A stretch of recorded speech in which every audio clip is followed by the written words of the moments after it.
anything can be a drug. I know this sounds crazy, but it's something that I feel we all fight. We all not try, we lie to ourselves. And we act like we're not lying to ourselves, but the truth is we really are. How many lies are we telling to ourselves? I have really in my life been trying to just see how many lies I've been telling myself and start telling myself the truth more. Because those are the toxic and harmful relationships that once we break, our lives become better. We have a lot of toxic relationships with things, and what we do to make these toxic relationships with things seem smaller is we lie about it, like I already said. How do we lie about it? By comparing our bad. We compare our bad. I'm saying we, but I'm really speaking about myself. We compare our bad in terms of how bad things get. So I'm just going to use crack as an example. Okay, maybe crack is extreme. I'm going to use smoking as an example. Say I smoke 3 blunts, right?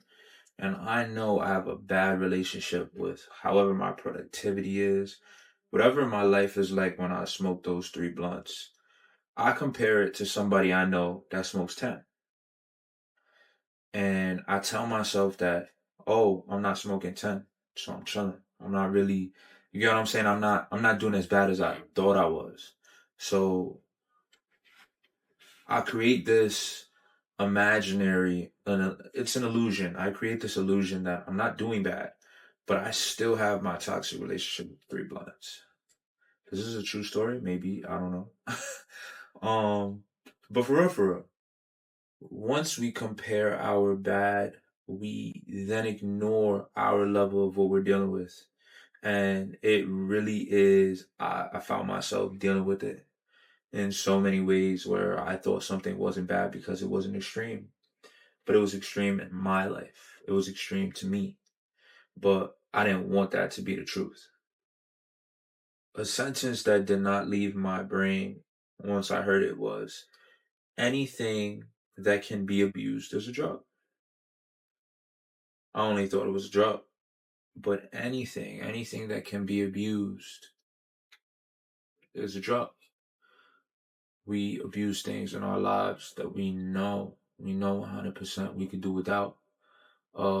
We can, exclude from our lives and our lives would be better. If something leaves your life and your life is better, why would you keep doing it? Something I started to notice in my life, and I kept doing these things that like made my life slow down, and I kept doing it. Why? Because I developed my own toxic like relationship with it.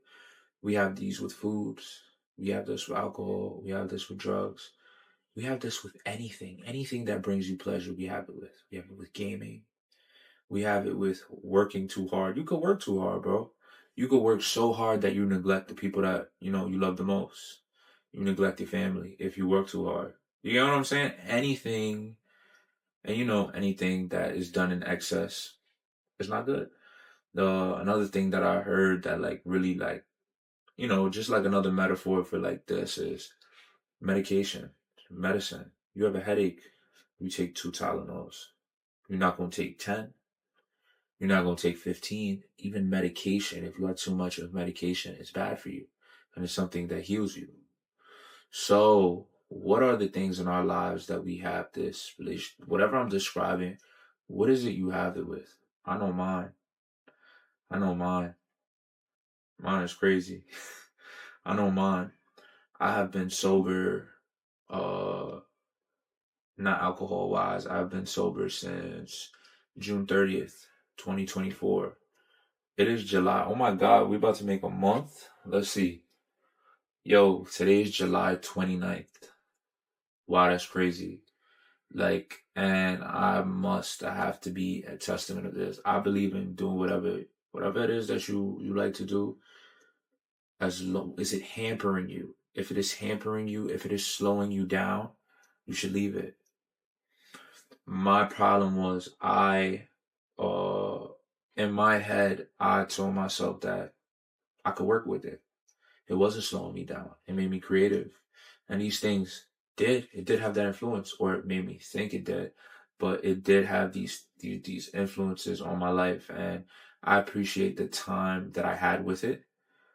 I'm not saying I'm done forever. I'm not, because I feel like that's a lie. But to be able to take a span away from things, I'm gonna get into it. Let's get into it. This goes under the term. This should be its own video. Vices. I mean, it kind of fits the category.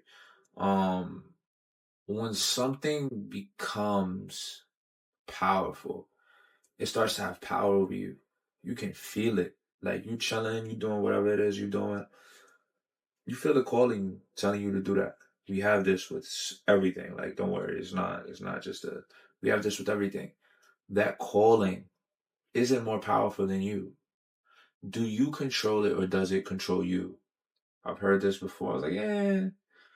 But the truth was, after I heard that, I started to feel it controlling me in terms of it was calling me and I was just going to go because it was calling me. Not more of a, you're calling me, let me see if I want to go and then go. It was more of a, you get what I'm saying? It was more of a, oh, you calling me? I'm there. It's crazy. Seriously. And I really was like, yo, like I always felt the need to really get myself in check and to lock in with myself and my life and this channel. Always, I love speaking. I love having heart to heart, real life conversations on real things that we deal with because, like, we deal with it. So, like, why would we not want to talk about it? You get what I'm saying? I always love shit like this. But my productivity, it was slowing me down. And like I said, this connects to everything I said already so far. It's because I didn't think my shit was that bad. Like I said, I compared my bad to other people's bad, and my bad is not that bad. It's not as bad as dumb, so mine is not really bad. That's wrong. We gotta check that, bro. For real, for real. The reason we don't tell ourselves the truth with this is because maybe it is actually that bad. Maybe it's actually that bad, and we really just don't want to see that. Yo, I made a pact to myself, just really, honestly, trying to be more honest. We lie to ourselves every day. I don't know if any of you guys have seen Inside Out, one of my favorite movies. Might even do a whole video on this. Love Inside Out. Inside Out 2. Sorry if it's a spoiler alert, you should have seen it. I'm not gonna spoil it for you. But they go into beliefs and anxiety, and she's deposited they're depositing their beliefs, like, and you're seeing it. They're becoming orange. It went from all the different ones, or the ones they wanted it to be, to all orange, which are anxiety beliefs. It's a new belief that you have built on anxiety. And it's not really a real belief because anxiety is the one corrupting the beliefs and making the beliefs, but some of them are happy, some of them could be, you get what I'm saying? Like, they're different. Like, you gotta watch the movie to get what I'm saying, but yo, beliefs. The beliefs are made. All of our beliefs are made. That doesn't make them true. I am at this turning point in my life where now, I was raised in a strict household. I had leeway, but a lot of things that I learned, I was taught. And even when I was in high school, I wasn't going against the grain. I wasn't like, yo, all right, you say this is this. Why is this this? It was kind of, yo, this is this. And I grew up into that. Everybody did. Everybody grew up in a household where, we got little different things about us that we believe and we are how we are. Yo, I really encourage you, bro. Step outside of that. Step outside of it. Challenge it. Fight it. Fight it as in not in a combative way, but in a curious way. There's nothing wrong with fighting our beliefs. When I say beliefs, I'm not speaking only religion. What are things that morals, standards, everything is subjective. You could say something's bad, I could say something is bad, and one of our bads is worse than the other. But to me, our bads there are bads. That made no sense. I might leave this in to let y'all know how much sometimes I don't make sense. I'm gonna give you another example. I'm gonna give you a better example. Me and my man's Mally, shout out Mally, Maliano, yo, this exact comparison, right? Morals are subjective. If you rob a store for medication, right? You don't hurt nobody, but you robbed the store and you need to get the medication for somebody in your family that's dying. Are you wrong? Some people might say yes. Some people might say no, because you're robbing a store. You get what I'm saying? But what's the intent? What's the purpose of why they're actually doing that? Things are subjective. We all have beliefs. We all have morals, all of this shit. Challenge them. With that being said, that connects still to what I'm saying, even if it doesn't sound like it. Anything could be a drug. Something that I just been doing lately is, things that we do, things that I do. I ask, what is my relationship to this? Seriously, what is my relationship to this? Is this positive? Is this negative? Do I like I like doing the action. How do I feel afterwards? How do I feel before? Am I happy with it? Like sometimes we do things that even I'm gonna give you an example, like eating trash. Eating literally trash like food. I'm getting better at setting up cheat days and stuff because I've been in the gym and keeping a balance. We have to keep a balance with everything we do is so important. I'm gonna give you an example. Eating something extremely fattening, like say I had like 2 milkshakes, macaroni and cheese, fried Oreos, my stomach would be done. But let's say I have all of this, right? I would feel like shit after. In the moment, I loved it. We have so many things like this. In the moment, I loved it. But afterwards, I was mad. It's like, damn, I really ate all of that. Like, I feel like shit. Now it's a toxic relationship. Because not only did I feel good in the moment, but I felt like shit after. What would make me feel good in the moment and after? The gym. The gym is someplace I really don't ever want to go. I don't ever want to go unless it's arm day or chest day. I don't want to go. But after I leave the gym, I'm so happy I left the gym. I feel like nobody ever says after I left the gym, why did I go to the gym? That's not a thing. It's not a thing. It really isn't. And it's something because afterwards there's positive from it. So it's a positive relationship. You get what I'm saying? It is possible to not know your root. Yeah. The best thing about human beings, about all of us, is our mind. We are all geniuses. We are all number ones. We are all talented and smart as fuck, right? We're gonna want answers. Once we get the idea of trying to figure out what it is that, what's up with me? Yo, I wonder what's up with that. Why do I feel like that? Why do I think like that? Your brain starts going. It's also a weapon because, our minds are so powerful. And the best thing I heard was that we have to be aware of how powerful our mind is. We're going to keep going, right? Yo, when it comes down to what is the root of something, it's okay to not know. 9 times out of 10, you didn't even know it was a problem. You get what I'm saying? You didn't even know it was a thing until either somebody brought it to your attention or you brought it to your own attention. Those are the best. When you bring it to your own attention, those are the best. Because ignorance is bliss. I literally had to look that shit up the other 2 weeks ago. I always heard it. I was like, it's really true, bro. If you don't know about something, bro, that shit right over your head, bro. You don't know about it. You don't even question it. It's just a part. You in the simulation, bro. You in the matrix. Like that shit is scary. So honestly, bro, once you start searching and asking these questions to yourself, you're gonna find the root. I don't know if any of y'all play Minecraft. I've played Minecraft in a long time. Bedrock.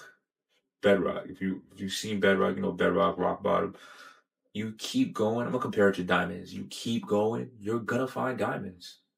Oh my God, I think that's like the best analogy to like life and your dreams and everything you aspire, all your desires.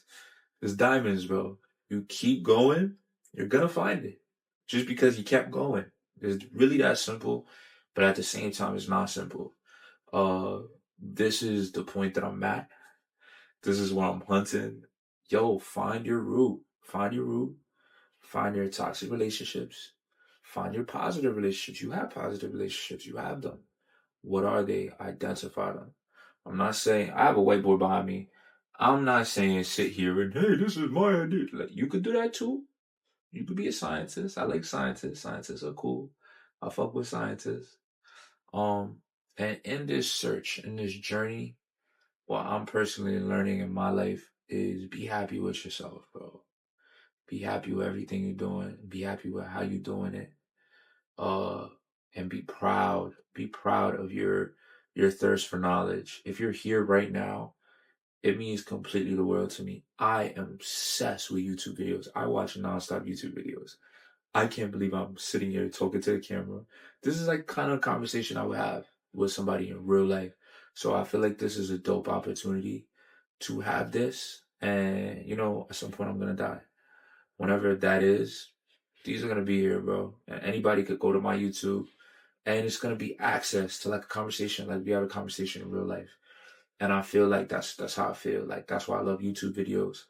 Bro, I feel like there's so many gems and everybody's tuned into something completely different.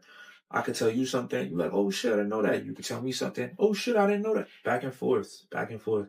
We're all smart. So what are smart people gonna do when they talk to each other? They're gonna get smarter. Yo, shit. Yo, this is a good video. It's probably gonna, no, I'm not gonna say it's not gonna, views don't matter. I was about to say it's not gonna get any views. I'm not gonna say that because I'm here. I showed up, bro. Anywho, get off topic. Once you identify your problem, once you identify what is your drug that you're abusing, that's not a drug, could be a drug, but what are you abusing? Because anything can be a drug. When you identify the problem, will you run from it or will you tackle it? Will you search for these answers or will you let it be and know you need help and not do nothing about it? What will you do? That determines your character. That determines what you do in this life. We're here once. We're never going to be 100%. My favorite thing, like, ever, I heard this. We're never going to be 100%. But we could try to be. You could try to be every single day, right? We could try to be. And once we're trying to be, we're damn near to 100% because we're trying to be. Even though we know we're not going to be 100%, it is mad reverse.